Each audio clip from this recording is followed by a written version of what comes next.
Okay, we are back. Hi again, everyone. My name is Jean-Pascal Chauvet from Ab Initio, and we have an extraordinary panel in the next session to talk about OpenAI, automation, and innovative partnership. So I'm very pleased to introduce Jim Short, who is going to moderate this panel. Jim, over to you. Good morning, everyone. Thank you, JP. So I'm Jim Short. Current role is at the San Diego Supercomputer Center, where I direct a center on big data and a blockchain research laboratory. Let me take a side moment, and before introducing our topic and speakers today, I really would like to thank everyone in our panel for joining. For JP, thank you for introducing the topic. JP, Rich, Wang, Stu Madnick, Andy, who is in the background running the technical support for this session, and really the entire CDOIQ conference team for organizing a fantastic event this year. I've been with this group for over 8 years in the planning, and I think this symposium each year gets larger, it's more diverse, it's more international, which I think is important, and generates important impact in our field. So I think I speak for everyone in saying that we really enjoy this conference, and we thank everyone who's been a part of joining it and participating in it. So congratulations, guys. Great job. I've been on the wire for the last couple of days, and it's going great. So moving to our topic today, one that's not very well discussed in the world, in the public, is of course OpenAI, the opportunities and risks.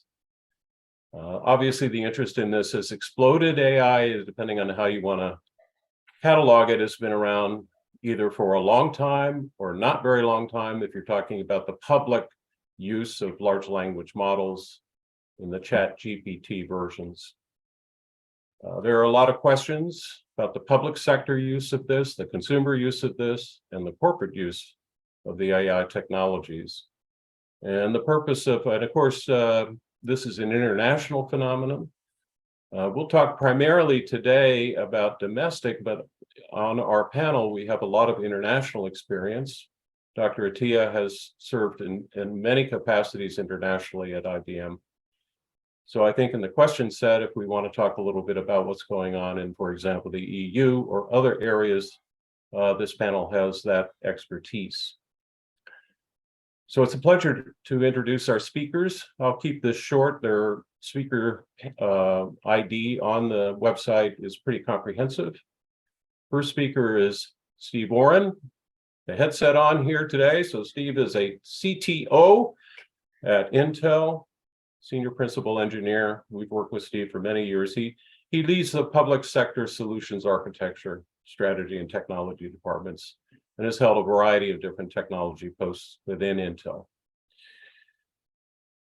Our second speaker is Mr. Raj Patil, who founded and chairman of CEO of American Consultants, AEEC. It's a leading design, engineering, and platform solutions company. Raj works with a large number of different clients, federal agencies. Yesterday, Mr. Jamie Holcomb, Chief Information Officer from the U.S. Patents and Trade Office, is someone that Raj and this team knows very well. Presented a fantastic session yesterday in person at the Hyatt for those of you. Those of you attending, if you haven't had a look at Jamie's session, I highly recommend it. There are many relevant connection points between what we're going to be talking about today and what Jamie was talking about yesterday. And also Brian Erickson's presentation, which preceded Jamie's.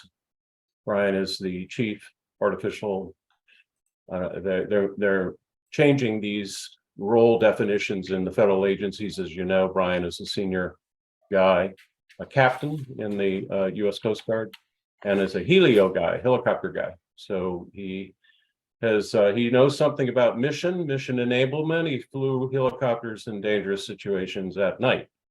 And I would suggest for those of you joining this session, you take a look at both of those sessions as well.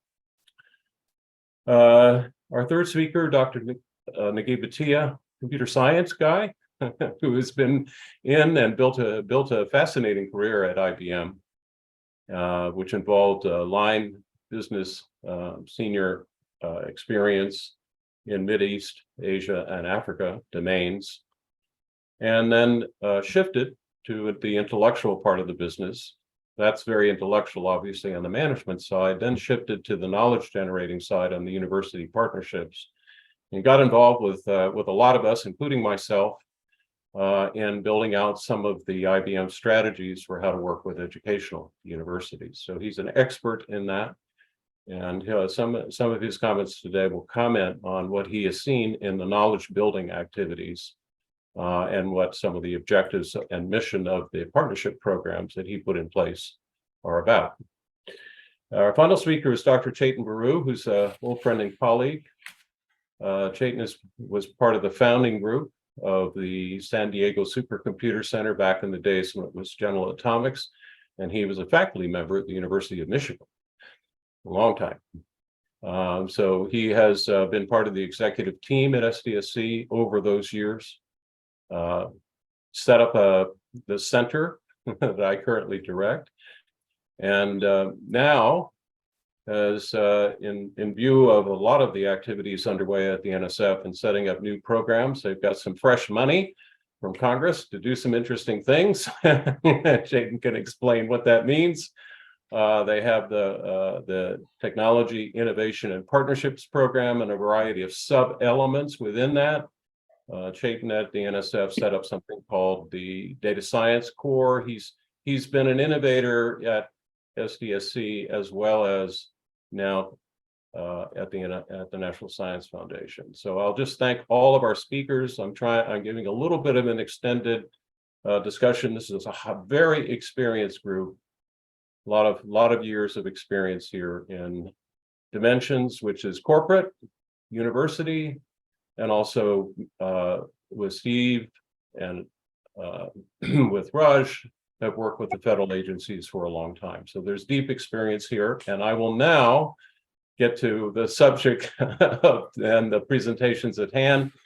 We're going to run a little bit here, about 40 minutes in this session on presentation material, and then we'll open it up for general questions. So once again, thank you guys. Thanks everyone. And thank you to all of you who are joining this session.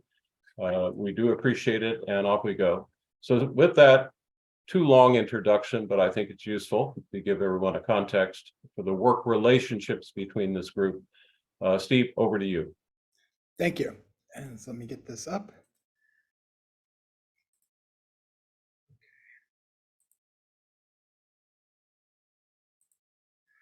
So as Jim mentioned, we're going to talk about OpenAI, automation, and the innovative partnerships. And I thought I'd start with sort of laying out what is this AI landscape, what is happening, and sort of encompass what we're seeing, how fast things are moving, and what it means, and what are some of the impacts to sort of set the stage for the follow-on conversation.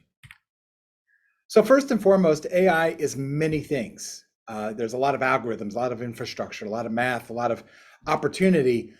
But the key thing to understand is it's where it's being applied is really at the crux of what we're going to talk about. It's how it's being used is what makes AI matter, not that there's some cool new thing that it can do or some math experiment. It's what it can change or how it can affect our lives. And so we look at this sort of mapping. What we're seeing is all the different aspects of where AI is having an impact on whether it be our daily lives or how we do business, how we operate, how governments manage and provide services for their citizens. All foundationally come down to these kind of key areas, whether it be sort of in the recognition and object recognition identification space, to prediction, process automation, and where that impacts things like business operations and enterprise resource planning. Obviously, fraud detection and cybersecurity are impacted. Whether you're driving an autonomous vehicle or you're on the factory floor, computer vision and defect analysis and object recognition and detection are absolutely crucial to make sure your car is going the right way or that bad parts don't make it into the line. And then we're seeing in the new areas around ChatGPT and the similar large language models, a lot of sort of natural language process, generative chatbots. All of these are coming together to really transform the way we do business, the way we live. And it's across all aspects of our daily lives, our business, and the federal governments globally. So let's take a closer look at sort of the beginning of where this new rush, because AI isn't new. It's been around for many years, 40, 50 years. But there's been an acceleration in the last several years. Some of that had to do with the compute infrastructure, the storage, the networking, and the amount of data that drove a lot of the innovation to make AI possible. But I want to focus in on the one that everyone's talking about. And let's talk about ChatGPT. Just to realize how fast things are changing. OpenAI released ChatGPT in November of 22. That's not even a year ago yet. It immediately out of the gate started doing some revolutionary things for people, especially for those who were coming to their first interactions with AI. It was able to generate text with contextual understanding, translate languages, write creative content. A lot of the examples everyone talks about is when you're getting it to create new content or to describe things, do storytelling, answer questions. As we can see on the right, just some examples of all of the exams that it's been able to pass. And this is the ChatGPT 3.5 performance numbers of how fast it's been able to take things like the LSATs and MCATs and all these other AP courses and do well enough, initially passing to now being able to ace these courses across multiple domains as just an example of the speed by which these things are learning and are coming into the kinds of things that people typically do and interact with. Fast forward from November 22, and we've seen multiple iterations of ChatGPT. We have Microsoft announced that they're integrating ChatGPT into Bing, and that happened in March. Google announces Bard in limited release. April, we've got Databricks open sources DALL-E. And in May of this year, Google goes out with Bard with no waitlist. So they're ready for production. And so you think about the timeframes. We go from March of a beta to May of a fully operational. We talk about ChatGPT coming out into the marketplace as far, in November, and now everyone's talking about it. The cycles and the speed by which these technologies are not only coming out, but also starting to become pervasive is incredible. And we're starting to see the numbers behind it. And again, these are just some exemplars where the global market for generative AI reached about $10 billion in 22. And we're seeing growth numbers now looking at a 20% growth CAGR from 23 to 28, and we're up to now where it's going to grow to 30 billion by 2028. So in the next 5 years, we're going to see significant growth in the investment and opportunity around the use of these technologies. And that is just, of any of the other technology innovation industries, this seems to be one of the fastest growing. So let's highlight a couple of key players, just so we have, everyone, I think a lot of people have heard of GPT from OpenAI, but there are a lot of other players out there. There's Lambda from Google, and of course, Bard we mentioned, Llama from Facebook Meta. You have ones in China like Alibaba and Baidu have, Ernie and Titan for Baidu, and Tongyi from Alibaba are examples. DeepMind, which in China. It's not just ChatGPT. There are multiple. Some of them are from major corporations like you see here. We're also seeing a lot of them coming out of the open source community. One of the really interesting trends is while we've seen these immensely large LLMs or large language models and generative AI systems coming out of the big companies and the big corporations, we're seeing a lot more targeted large language models being applied to more niche areas and are being able to come out quicker from the open source community. So there's this mass amount of innovation happening at the big scale and at the small scale, in open source and in commercial, in public sector and on the consumer side. So it's affecting all aspects of the business landscape. And there's inertia across all of those domains. Everyone wants to jump on this bandwagon. And what's interesting, when we look at the timeframes we're talking about, starting in November 22, Gartner, Accenture, and others are starting to see where these technologies are already being explored. So it's not just, oh, this is an interesting thing, I need a briefing, but we're seeing labs set up in corporations. We're seeing projects being funded to incorporate this technology. According to Gartner, 70% of organizations are currently exploring generative AI applied to various different use cases and business operations. 45% of executives say that ChatGPT has prompted an increase in their budgets in AI investment. And 98% of global executives, according to Accenture, agree that AI and foundational models will play an important role in their organization strategies in the next 3 to 5 years. Think about that for a second. We have corporate America changing or enhancing or increasing the investment in a matter of less than a year from when this was first introduced to now it's already having an impact on their strategic planning going forward. The other key thing is that we're already seeing adoption. So it's not just the planning and strategic side of it, but already LLMs are moving into the market. So these numbers here, they don't seem like large, but think about how fast we've come. Large language models are being used already in 25% of businesses for customer service. That is a quarter of all businesses, according to the studies, are using some form of large language model to help augment, whether that be a chatbot or other query tools to augment customer service. They're being used in marketing to be able to do more targeted marketing, sales and sales business operations, product development. And we're seeing this as one of the key areas where it's growing is in the area of using large language models to enhance speed, product development, or product efficiencies. And one of the other areas is looking at areas of research and how to make research more efficient.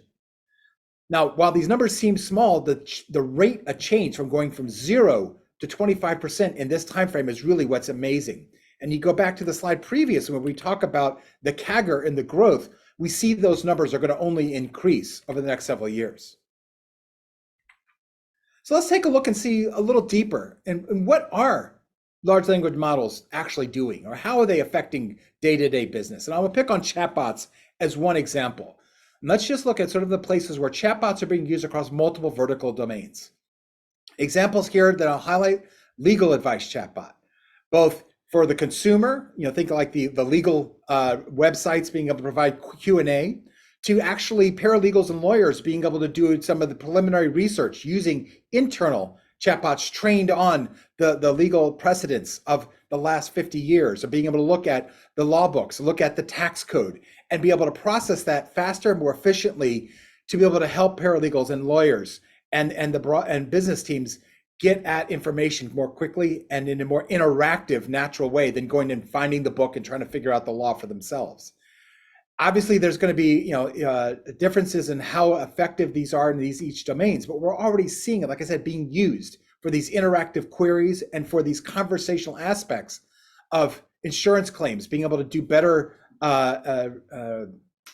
validation and routing of insurance claims. The healthcare bot, which is again going to be one that's going to lead us to some of the challenges coming up around bias and veracity, but it's already being used to provide healthcare information and advice, personalized medical advice, and therapy recommendations.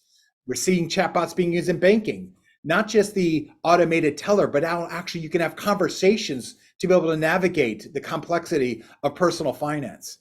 Real estate, e-commerce, we're seeing it actually permeate all aspects of our day-to-day life, providing this sort of more human-like capability for that interaction. And that's really where we're seeing the benefit, and a lot of the consumer reaction being positive, is that it's better than the process we had before where it was sort of picked from a list of 3. It's actually helping people get the answers they want in a much more efficient way.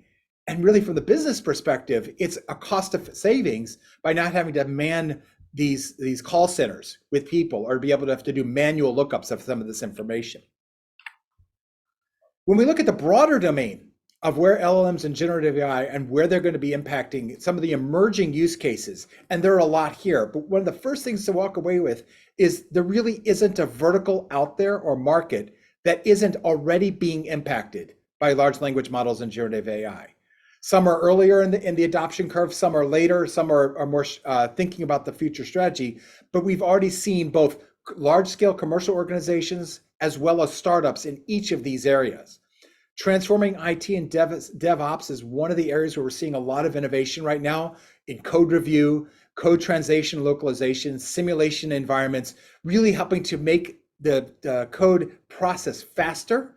Because ultimately, the path to revenue is reducing your costs and reducing your time to market.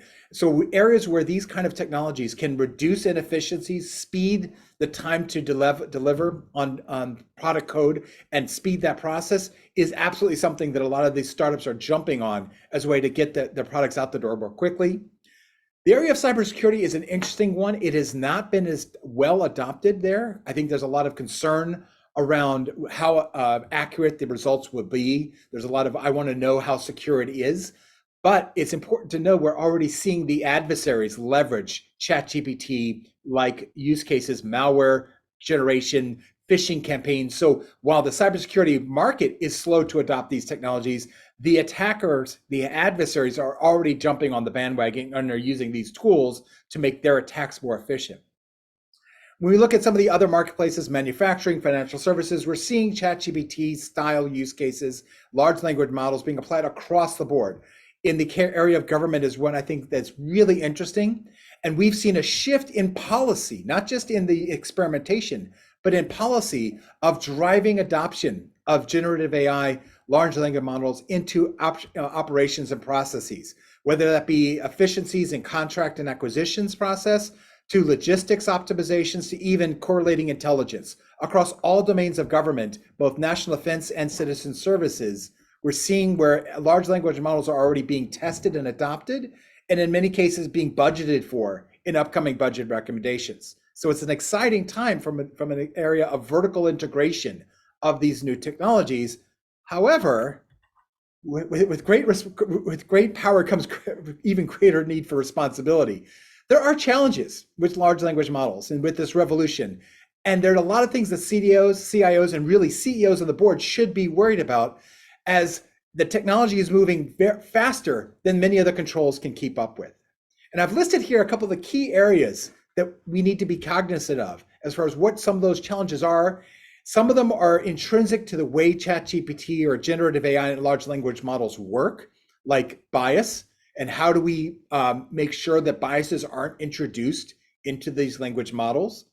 There are concerns in papers that have been written about how bias can poison a large language model. And because of the complexity of a large language model training environment, it may be hard to really root out any biases once they've been introduced. This is exacerbated by direct targeted poisoning attacks. As we're seeing in the news right now, privacy is a huge concern. These things are data engines. They suck up all the data. Think of them as a vacuum cleaner for the internet. They need data. They thrive on data. The challenge is that they'll scan everything and they're being pointed at everything. And how do you maintain privacy? Or in the case of the most recent announcements around copyrighted material and in a large language model, what happens if you train on movies, train on books, train on speeches, train on postings? Where the rules of the road have not been well defined. And we're seeing lawsuits today around what does it mean to train an AI on the open internet, and how do you maintain privacy? How do you protect IP? There have been examples of where IP, trade secrets and IP have been exposed through some of the query mechanisms within these large language models. Then we start looking about sort of the more subtle problems around the reliability and explainability. It gives you results. Well, how do I trust that result? I mentioned earlier about the healthcare use case, and if it gives you advice about taking a certain drug or that you have potentially this particular disease, how reliable is that information? How do I trust the result? Large language models, generative AI can provide really interesting information, but they can also provide wrong information. And there oftentimes we trust things because we think it sounds right. And that's one of the challenges with large language model and generative AI results, is that these things like hallucination, or where they can be, the biases can produce results that are skewed a certain direction that don't take into account the specifics of the person asking.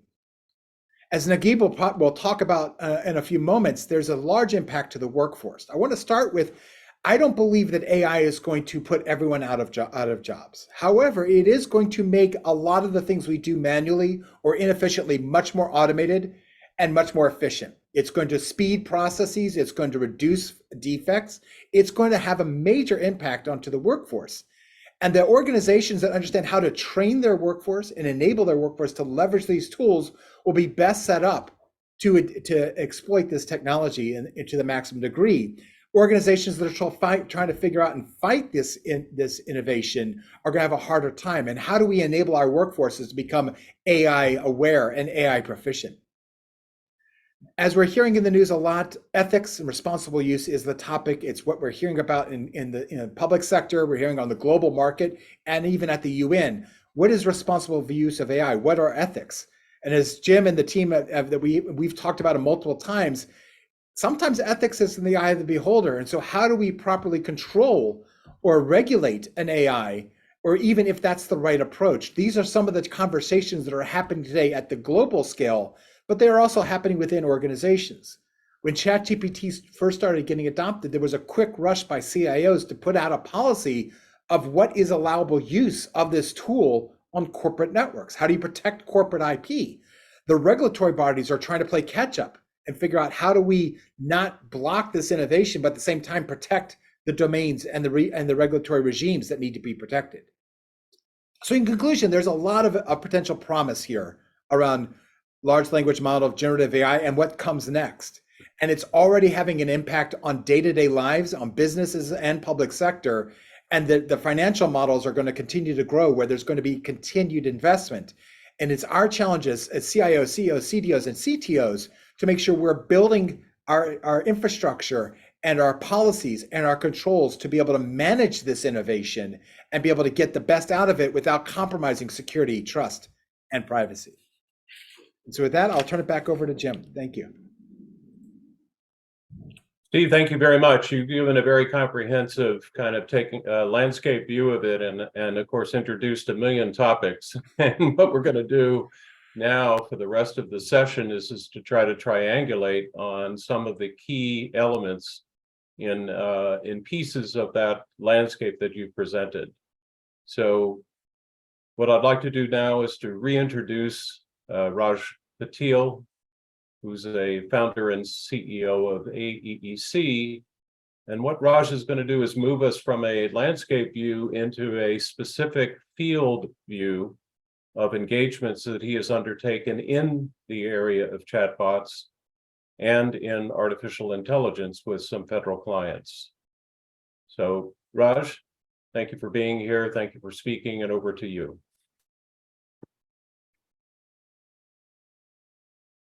Be sure to turn your mic on, Raj.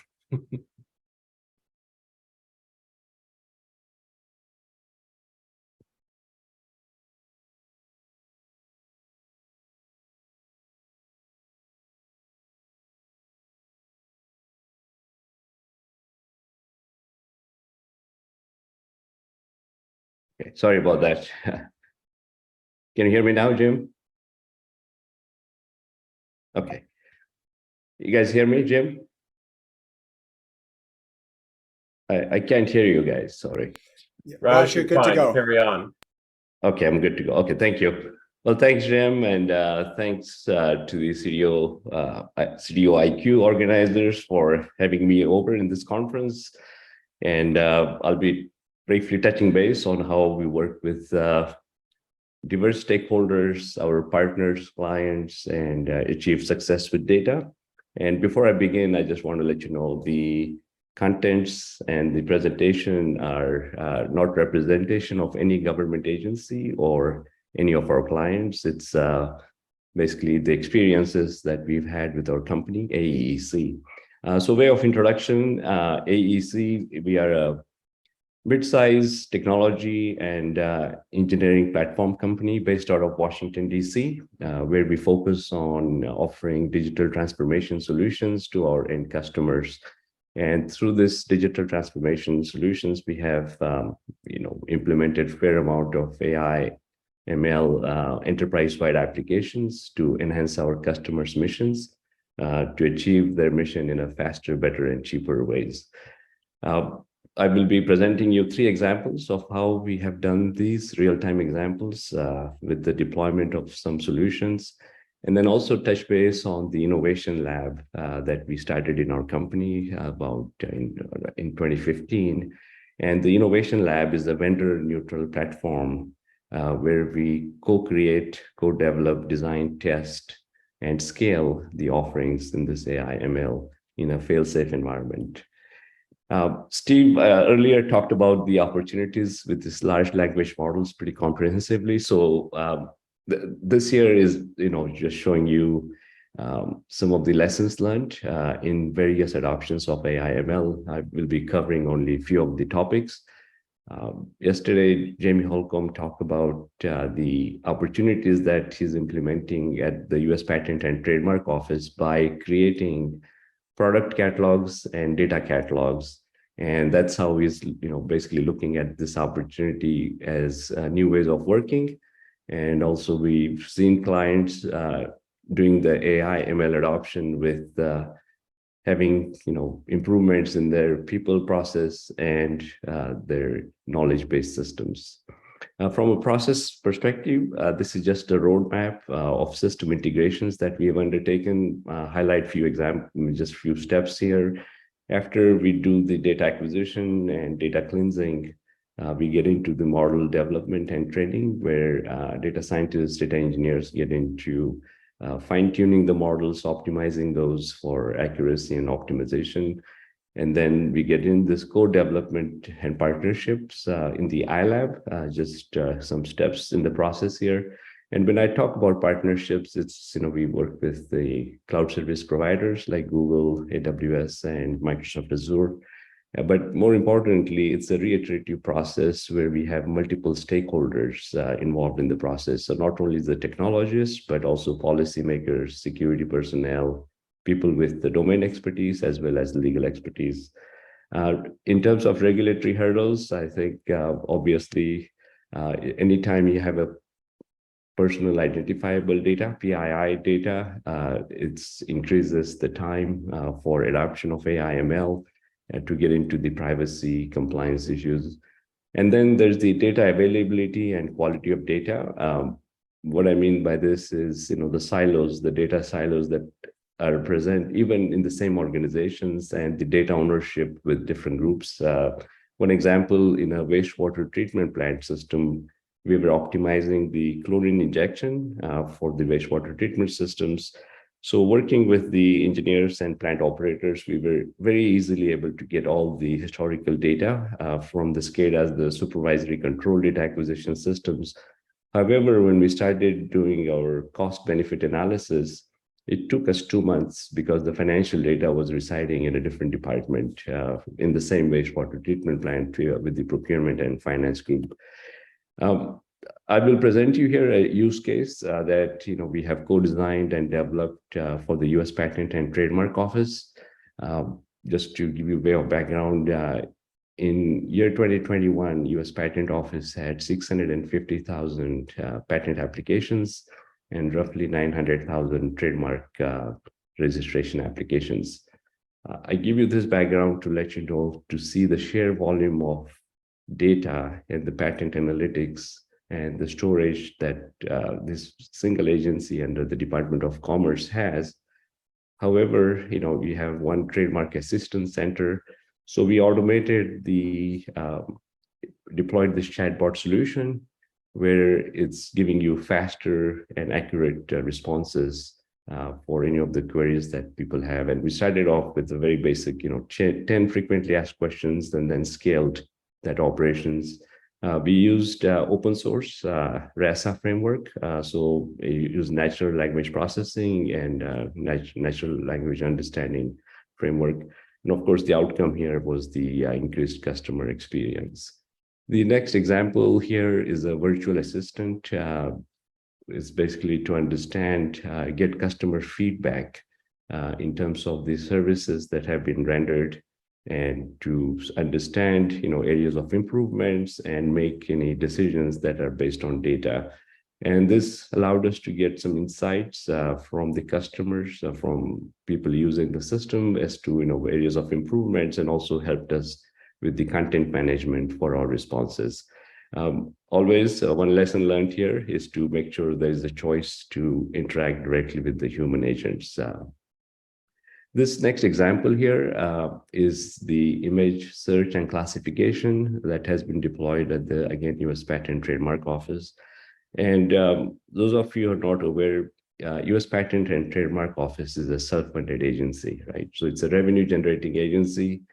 And if we can enhance the mission or increase the productivity of in this case, the trademark examiner, that equals higher revenue for the agency.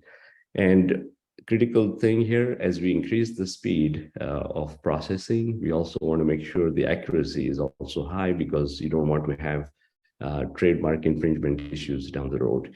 So we deployed this solution using open source TensorFlow and fast text to analyze images and the text. Of course, the outcome here is, machines can generate many different orders of magnitude design codes compared to a human eye, and the accuracy and the throughput time went well. I will just touch base without getting into details on the governance and risk assessment is very critical. So in the AI chatbot example I gave you, one of the things we had to do was inject SQL code because it's a conversational chatbot, and because someone can inject a SQL code in the chatbot and override your backend application. So these are some examples of risk assessment, and the end result of all of the policies or the gaps in the risk assessment is to make sure the system that is deployed is trusted, it's trustworthy. So in the end, I would just want to say, as you undertake the AI adoptions, what we have seen, Steve talked at length about large language models and the opportunity it has come up, but I see this as an opportunity for disruptions. And not only it's critical to understand the AI resources organizations have, but also look at risk mitigation tools and processes. For example, DARPA has launched this deep semantic forensics, which helps you identify deep fakes in the media. So gives you something, so making sure you have the inventory during the design code. The data architecture needs to be scalable, and of course, data governance and security is prominent. And then we talked about the bias checkers to make sure there's no data and AI bias you have the bias checkers in your system. Always have human supervision involved as opposed to human intervention. And then data privacy protection is critical. Here, there's some regulations, some references. And with that, I would just conclude my presentation and open for questions. Over to you, back to you, Jim. Thank you. Thank you very much, Raj. The importance of the session of the presentation you've just made is kind of what it looks like at the field level in this issue of a very laterally focused activity that impacts application environment that applies and causes different elements within an organization, particularly a large and complicated federal agency. So I think that was the message. We'll come back to that at the end of our speaker sessions. So I would like to reintroduce Dr. Naguib Attia. For many years, Naguib has looked at the question of workforce development and what I would call the knowledge base of the disciplines that are involved in the technology space, both from the strategy point of view and from the operational execution point of view. Naguib, I hope you agree with that characterization, but what I'm trying to suggest in setting up your session is all of these technology innovations cause ripple effects, secondary, and in many cases, of course, primary, with all of the dimensions of management. I mean, and you've identified this in your educational sessions at IBM. I mean, this is the challenge, and this particular technology seems to have a lot of them. So over to you to kind of take a look at how you organize the workforce activities. We heard a lot about data literacy in the earlier part of the conference. You're going to talk about what we really mean with respect to the knowledge activity, not just literacy. How do you identify knowledge generation in your team, management team, and in your engineering professionals within the company? So over to you, Naguib. Thank you.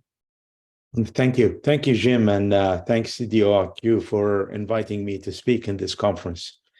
Through my career, and Jim just hit on it, I ended up in the last 7 years of my career to take care of the relationship between IBM and universities from look at the how can industry help and work with academia to improve the workforce and prepare students for the new 21st century jobs.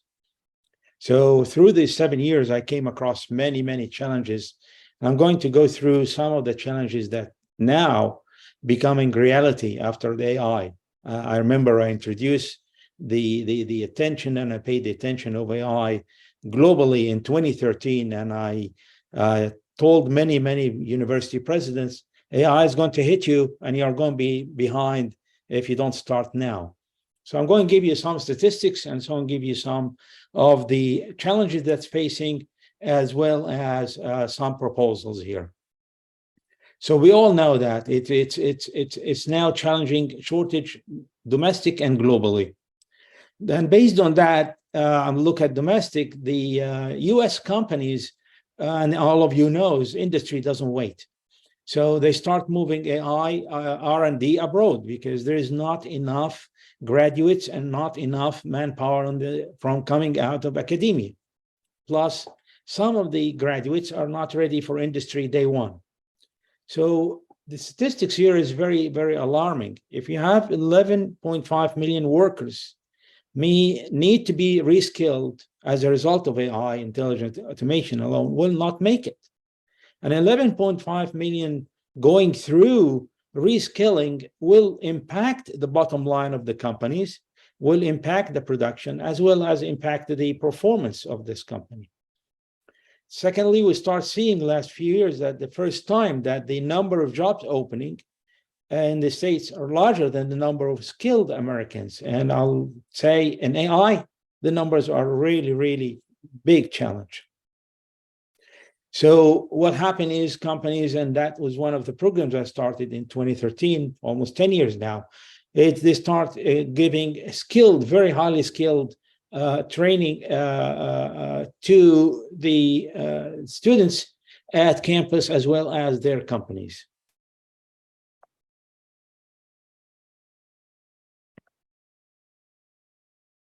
Okay, here we go. So I'll give you an example, and Steve already mentioned on that in the cybersecurity. And he mentioned that automation is going to solve some of the problems. So if you have in the cybersecurity shortage of 3.4 million workers globally, and I go to global because this is a global issue, not just a local US challenge. I don't think AI automation and detection will finish that and fill this gap, because there is not too many AI expert and skilled in many countries. So the number will not be fulfilled by just, here is a product, go implement it, and you will be safe. Another thing that start showing, and we talked about that many years, and now is showing, and Steve already hit on that one slide, of all industries. So AI is not going to be the engineering or a computer science guy's job only. It's actually now showing everywhere. Engineering, medical, pharma, law, agriculture, business, finance, art, music. And based on that, are we teaching this in the undergraduate for all these majors coming out of these universities? Are they going to see that they are prepared to become a good lawyer implementing AI, or a pharmacist researcher that knows, or a doctor that now got an AI tool that giving them a feedback? Do they have the skills to analyze and make a decision based on that? So that actually is education is exactly, which is really strange. Back the same challenge on the 60s. And I remember when I graduated with my PhD in computer science from England, it was under Essex University Department of Math. That's 85. And the Department of Computer Science just came later. So we don't want to repeat the same mistake. I know there are many places now start creating degrees in AI. They start creating focus on AI. I'm going to give you an example, which I was so happy about the news. 2 days ago, I started about 4 years now, a project with Miami-Dade College, which is the largest college in the nation, to start an AI center. Then we start implementing an AI course for the students. Yesterday, they got an approval for an AI degree. So you start building from ground up centers, bring people to train on AI, train the faculty on AI, bring a manpower of AI behind you, then you can open for a degree, and now you can fulfill the market needs.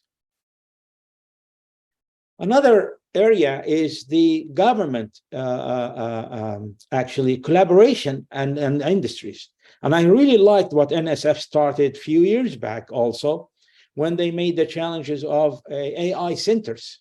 And I was actually engaged and working with Georgia Tech on their education-focused AI centers, where they ask universities to come together and focus on one area of these areas to look at AI. The good thing about that work is that it's produced researchers, but till today, it did not impact the classroom yet.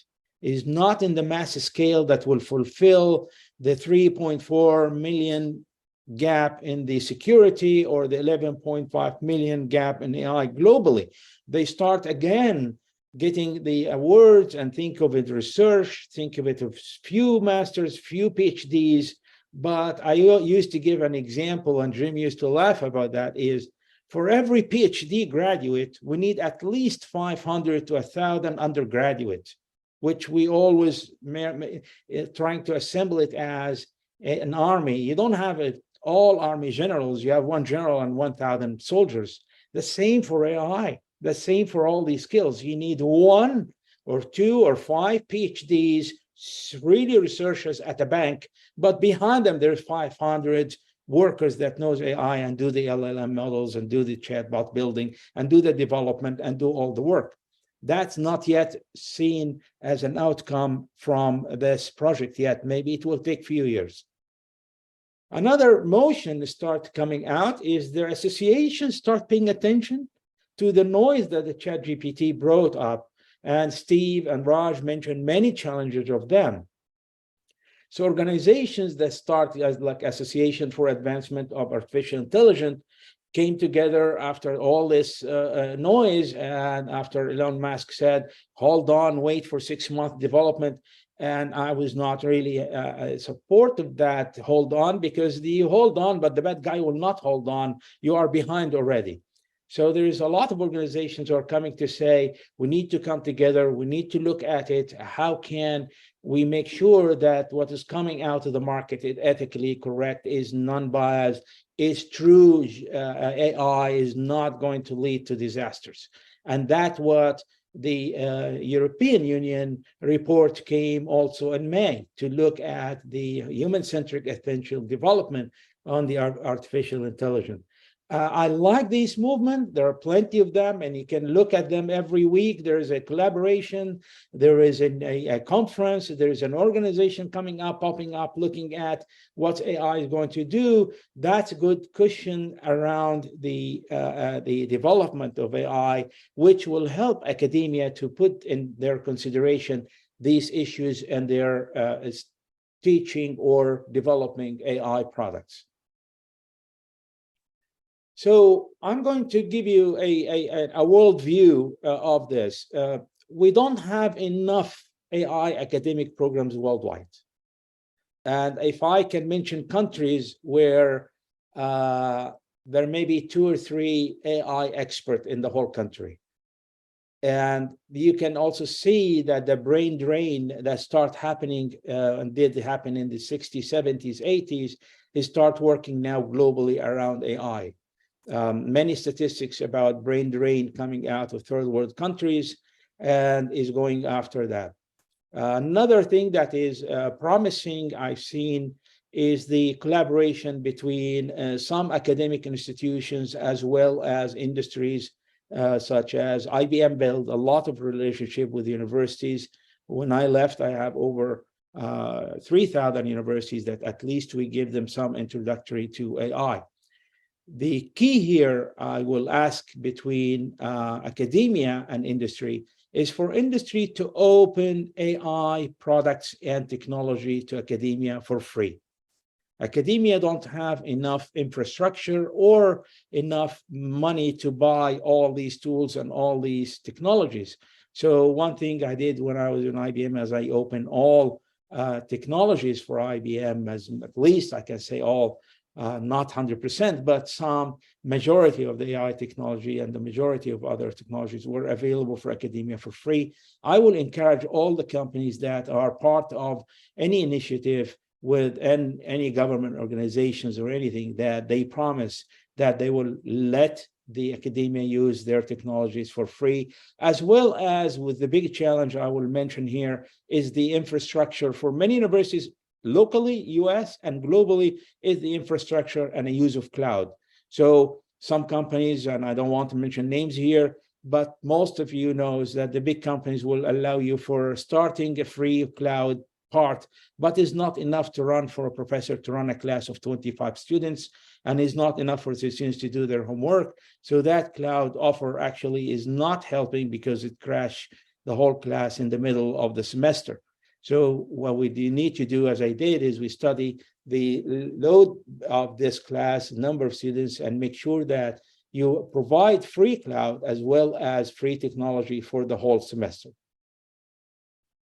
The next thing, which is, I wish it is a global mission, and it is as well as in a country level mission, is every country look at how many students do I need for out of you through the graduate schools in the next 3 years, and put a focus actually to make this happen. I've seen some countries who made a mandate one time, and I was visiting the country, and the newspaper next morning was mandating 5,000 graduate students enter AI next year. It's like, I know not this mandate can not apply everywhere, but we need to have a country as well as global strategy of how many AI expertise and skills we need.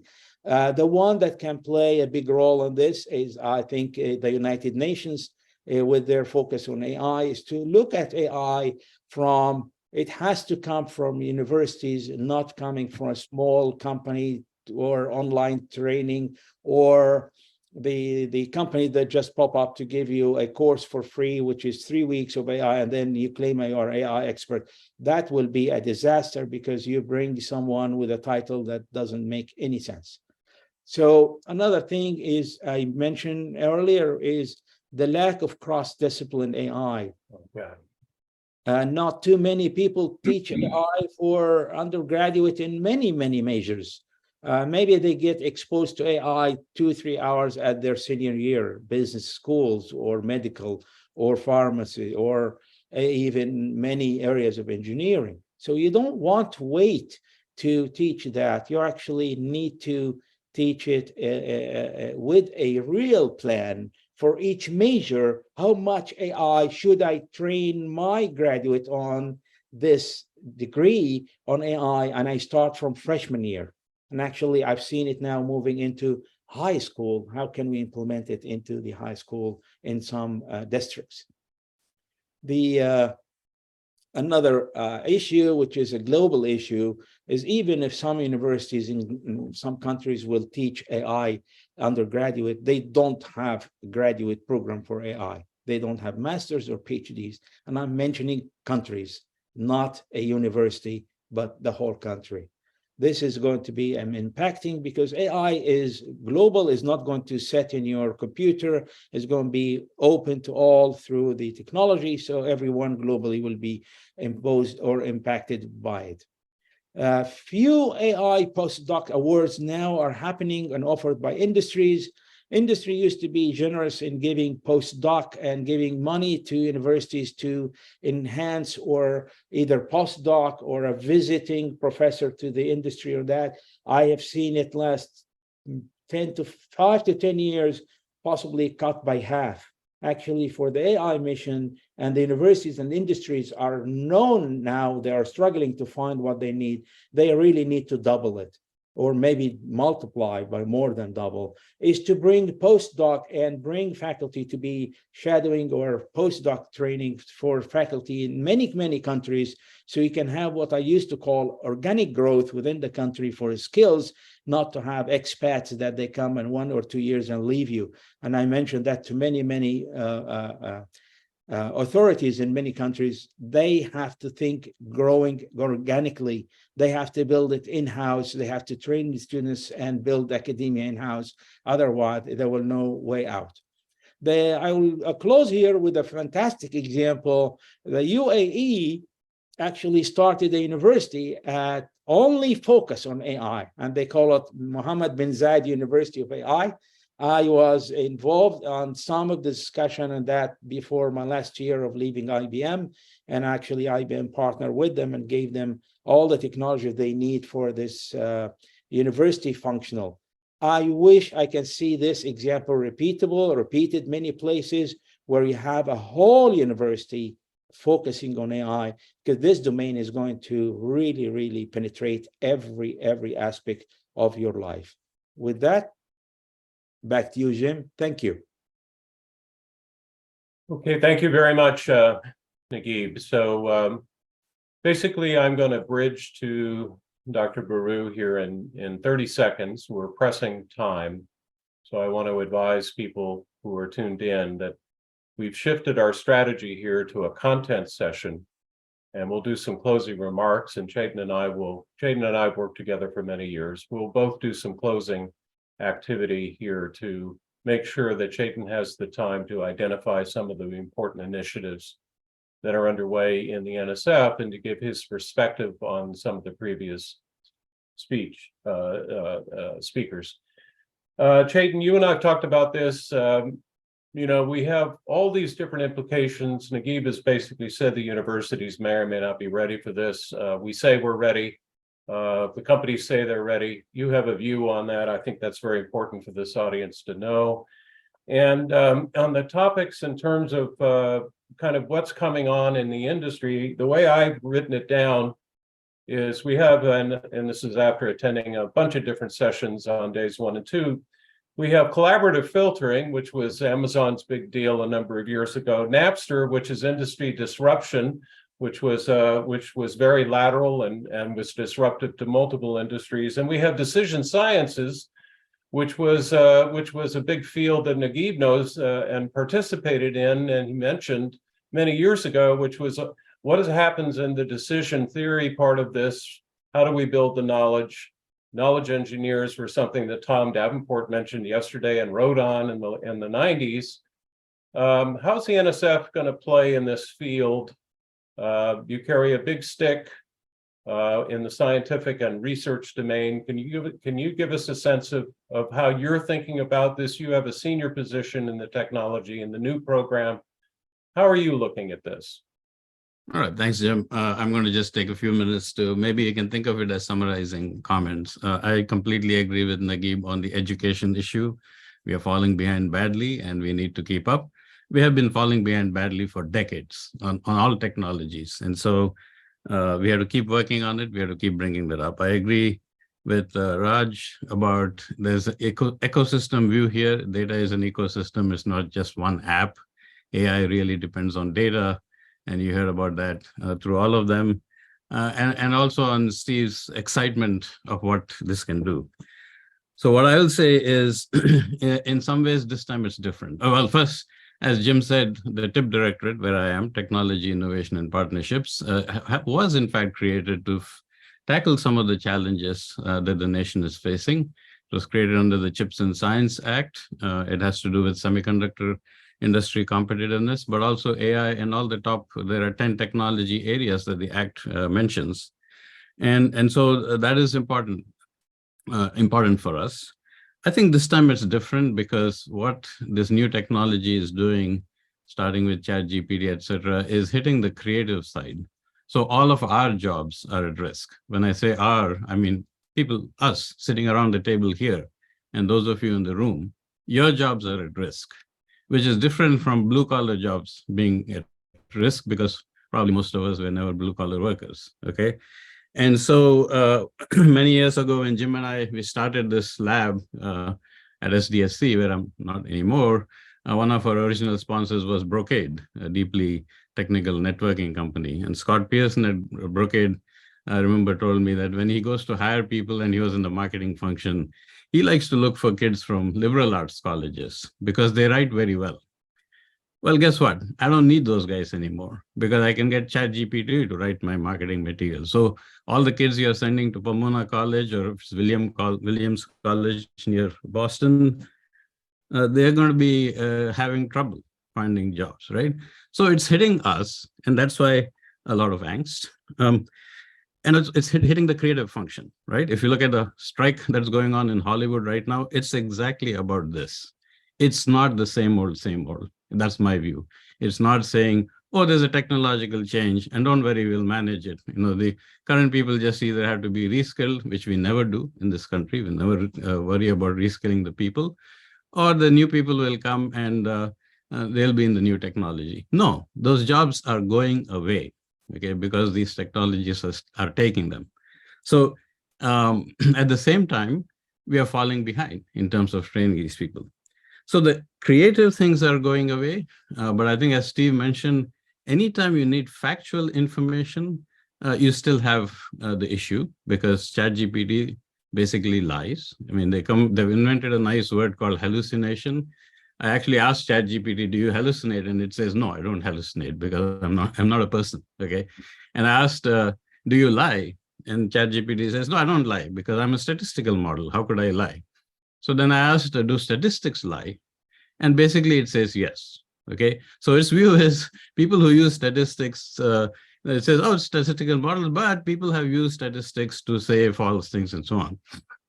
But if you ask ChatGPT, do you lie? It never says, I'm a statistical model, but people could use me for bad purposes, because it has not yet learned that, but it's happening, right?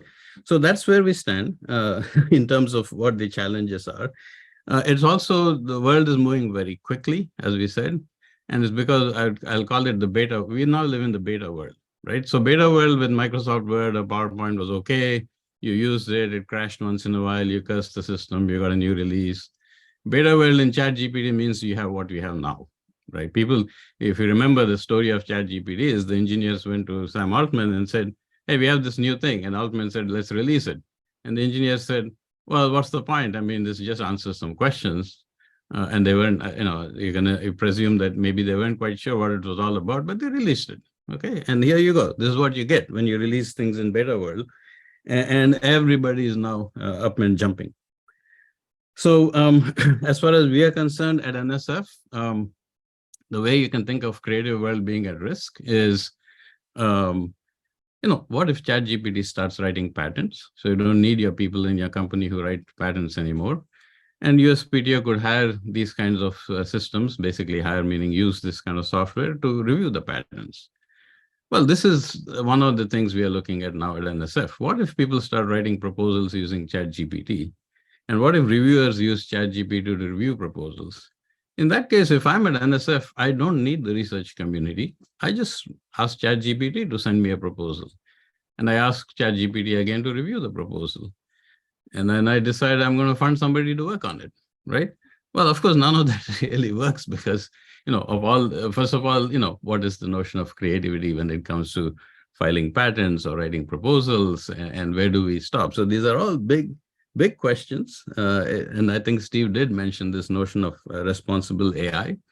There is now a position in corporate America, which is called Chief Responsible AI Officer. So we have to think about what those kind of positions mean. But the problem, another problem I've detected is, even in our calls right now, we ask people to say something about ethics and responsibility, especially if you're working on an AI project. And we get remarkably bad ideas. Okay, people just don't know what ethics means, right? They'll just say, oh yeah, I'm going to do all of this work. And then there'll be one paragraph at the end which says, and I'll be ethical about it. Okay, then no, that's not the way it works, right? I mean, in fact, you might say, maybe I'm not sure exactly how it works, but ethics is one of these things that has to be cooked in, baked in right from the beginning. You have to ask those questions right from the start. And that might take you on very, very different paths. So we don't know much about all of this. We are learning this. And the last thing I'll say in terms of, so we are very, very interested as the TIP director at NSF on the education side, especially in the middle, which is the community colleges. Our generation, for example, has been called the sandwich generation because we are the generation that's been taking care of our parents, and also we have kids who are hanging out at home. Well, we are also a sandwich generation in technology. Okay, we are the generation that, at least old guys like me, and I won't implicate all of you on this, where there was no internet when we were born, and now look at the world. And as we retire, there's a lot of knowledge that's leaving through the door. And we have, and at the same time, we are complaining. We had an industry summit at NSF, and one of the things that the industry people pointed out to us is they're very interested in reskilling and upskilling at the community college level, but they're also concerned about the teacher problem. There aren't people in those institutions that know these new technologies. And when you live in the beta world, the new technologies come out super fast, okay, and very few people know it. So how the heck are you going to keep up? Well, I'm thinking one of the solutions is, as people like us walk out the door, how do we harness all of that talent? You know, Naguib is sitting here. How do I take Naguib and put him right back in the classroom, right? So that, or at least he can teach the teachers, or Jim, or whoever it is. So I will leave it with that, with all the issues. And back to you, Jim. Dayton, thank you. And thank you, JP. We've extended it. So I want to thank everyone who's been on this, on the streaming part of this virtual session, to thank you for extending. Everybody, all the speakers will turn their cameras on again. We'll close up here in 30 seconds. I want to thank JP and Andy for running this session. I want to thank all of the speakers. We've run long, so we've given you a class here, and I've identified, and I think each of our speakers have given kind of what's going on in the space here, and what we've heard earlier in sessions day one and day two in these sessions. The one thing I'll say, and I'll let JP do the final close, think a little bit about what Naguib has said about whether the universities are ready for this, and how fast universities work in providing and developing talent.